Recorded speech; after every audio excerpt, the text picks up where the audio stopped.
Complexity trap. So, if ever you're going to level up your life, whether it's your career or your business, kasi entrepreneur ka, or maybe your belief, kasi you are into personality development, it is inevitable you will experience complexities. Pwedeng sa isang area or pwedeng yung lahat ng yon sabay-sabay mong ginagawa. So, those complexities are the things that I would like to address as a practicing consultant.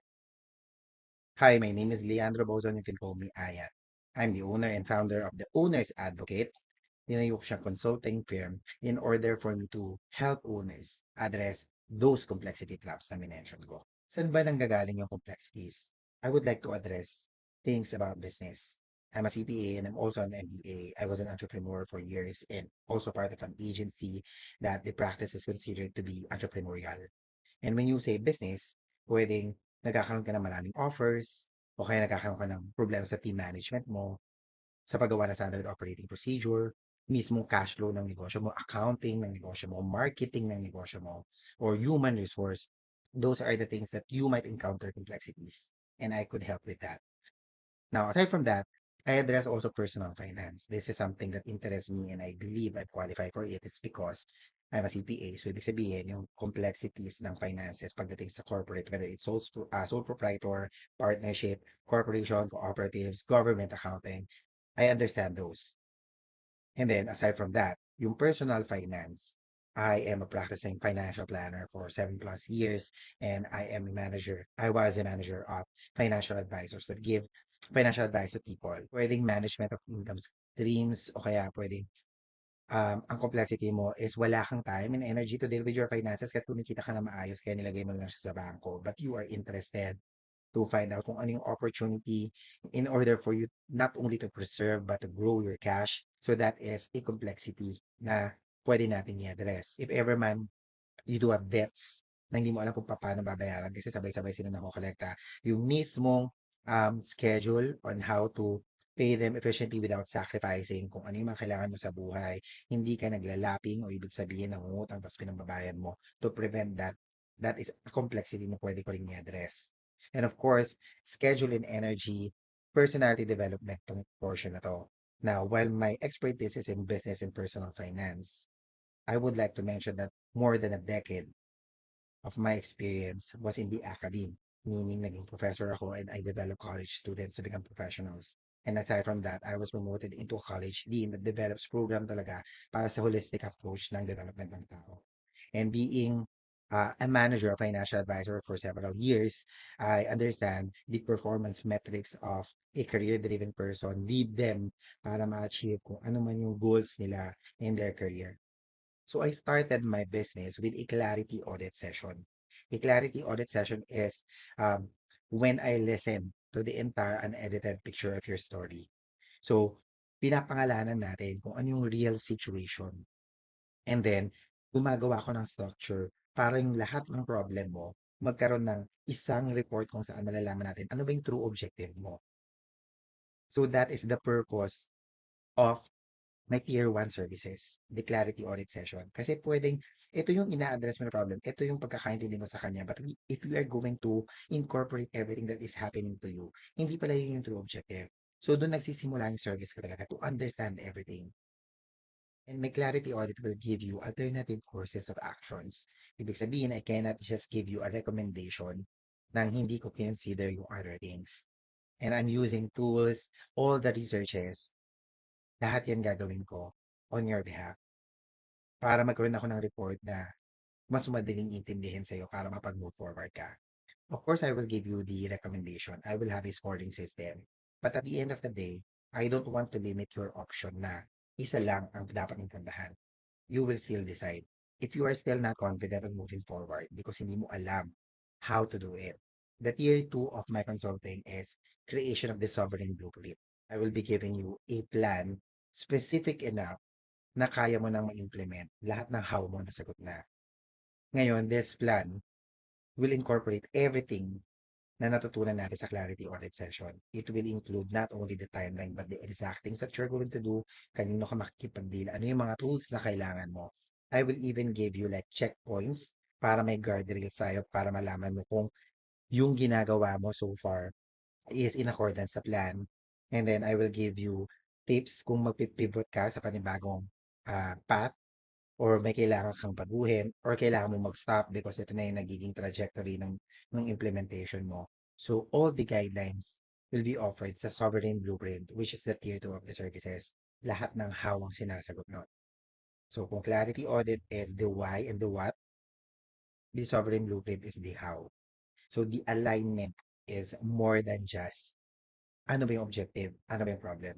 The alignment also considers behavioral patterns na meron ka. Saan ka ready?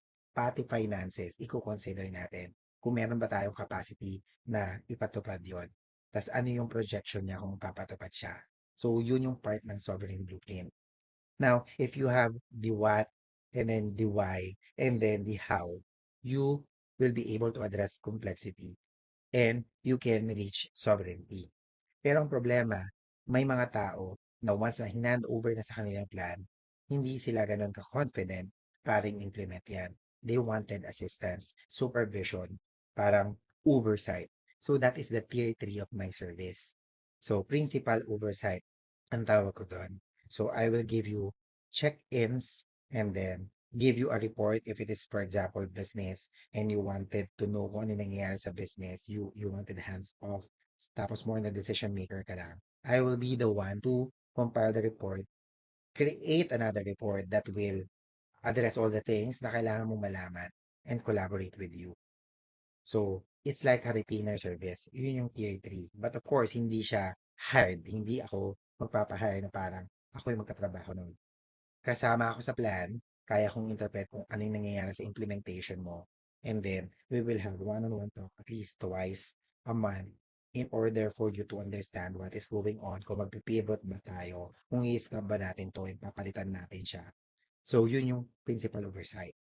So, those are the three types or three tiers of my service. But everything starts with clarity audit. Clarity audit report will give you an accurate snapshot of nasan ka na ngayon. Where are you right now? Now, ika-clarify natin yung problem, the most pervasive one, the problem that is considered the main, the secondary problems. Lahat yan i-enumerate ko sa Clarity Audit Report. And then, magbibigay ako ng true objective. Now, this true objective will lead me to study your strength, your weaknesses, all the opportunities and threats available. Lahat ng research na yon, ako na yung gumawa, pero ipapackage ko yon in order for you to have alternative courses of action at least tatlo so that you will know na, okay, I considered other options na pwedeng piliin mo. But of course, I will end the clarity audit report with my own recommendation. But that recommendation is not final. You are free to choose other alternative courses of action and implement it on your own. So that is clarity audit report.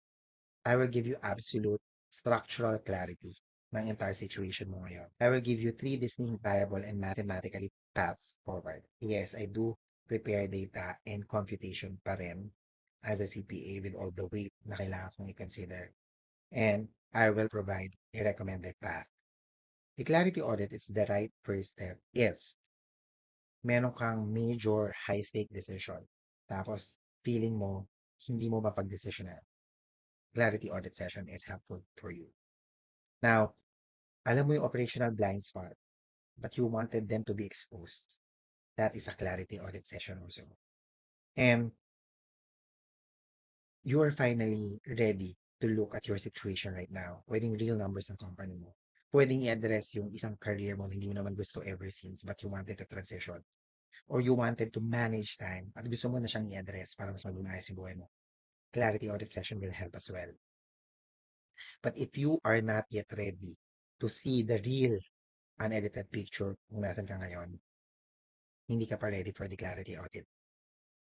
If this sounds like this season, gusto mo na itong i-address at you believe you're all in para magkaroon ng improvement at ma-address ang complexity trap, you can start with clarity audit session.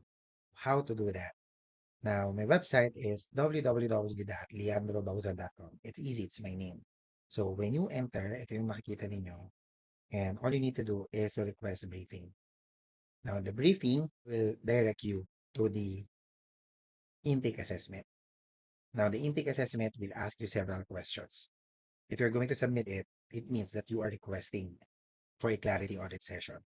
I do have archive and I call it intelligence ledger.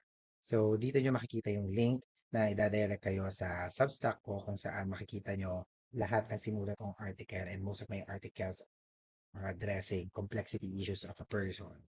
So, ito yung philosophy behind the owner's advocate. The reason why I've chosen complexity as something that I would like to give solution to is because of my personal experiences as well.